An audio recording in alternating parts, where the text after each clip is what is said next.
ইসলামে দাড়ির গুরুত্ব কেমন? বিপদ থেকে বাঁচার জন্য দাড়ি চেঁচে ফেলা যাবে কিনা? ইসলামে দাড়ির গুরুত্ব অপরিসীম। এটিকে ওয়াজিব বলেছেন ফুকাহা একরাম। মেজরিটি ফুকাহা একরামই ওয়াজিব বলেছেন যে ইসলামে একজন পুরুষ তার জন্য দাড়ি লম্বা করা ওয়াজিব। এক মুষ্টির নিচে দাড়ি কাটা প্রায় সব উলামা একরামের মতই নাজায়েজ এবং গুনাহের কথা ওয়াজিব তরক করা।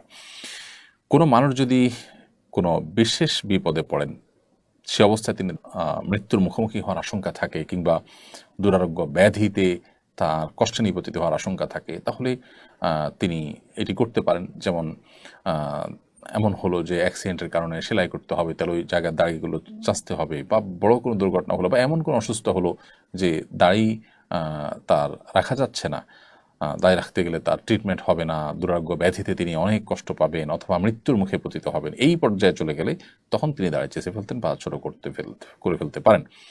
এর বাইরে যদি দাঁড়িয়ে থাকার কারণে তার মৃত্যুর মুখে পতিত হতে পারেন, ভয়াবহ কোনো বিপদ হতে পারে, জীবন হুমকির মধ্যে হতে পারে, বা আপনার বর্ণাতীত কষ্ট হবে, এরকম কোনো পরিস্থিতির মধ্যে পড়েন কেউ, তাহলে সেই পরিস্থিতিতে তার জন্য ইসলাম ওয়েব, কাতার ভিত্তিক ফতোয়ার বিশ্ববিখ্যাত ওয়েবসাইট মার্কাজুল ফতোয়া ইসলাম ওয়েবে ফুকাহা একরাম মুফতিগণ লিখেছেন যে এই ক্ষেত্রে তার জন্য দাড়ি চাষা বা ছোটো করা জায়েজ হবে, কিন্তু এটা ইন্ডিভিজুয়াল কেস স্টাডি করে মুফতি বলতে পারবেন।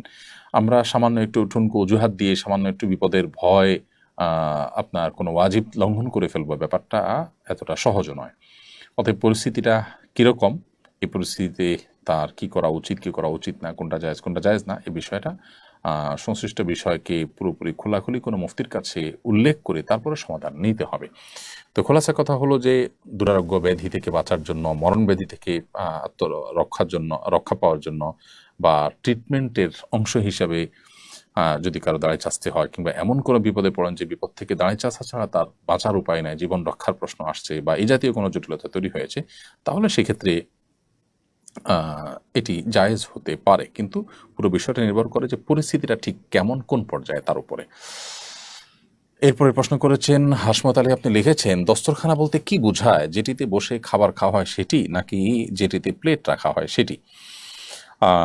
একটি হলো খেওয়ান আর একটি হলো মায়েদা। নবী করিম সাল্লাল্লাহু আলাইহি সাল্লাম খেওয়ানে খাননি।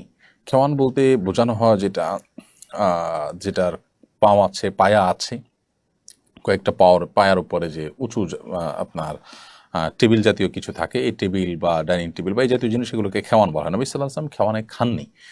তো খেওয়ানে খাননি এর মানে খেওয়ানে খেলে গুনাহ হবে কিনা, সেটা নিয়ে উলামাদের মতো পার্থক্য আছে। তবে মায়েদা বলতে বা দস্তরখান বলতে যেটা বোঝানো হয় সেটা হলো যার উপরে খাবার রেখে খাওয়া হয়। সেটা শুকনো খাবার হলে সরাসরি মায়েদা বা দস্তরখানের উপর রাখা যেতে পারে। আবার যদি হয় প্লেট, তরল খাবার যদি হয় যেটা দস্তরখানে রাখার মতো, একটা প্লেট রেখে খেতে পারেন। এই অর্থে দস্তরখানটা ব্যাপক।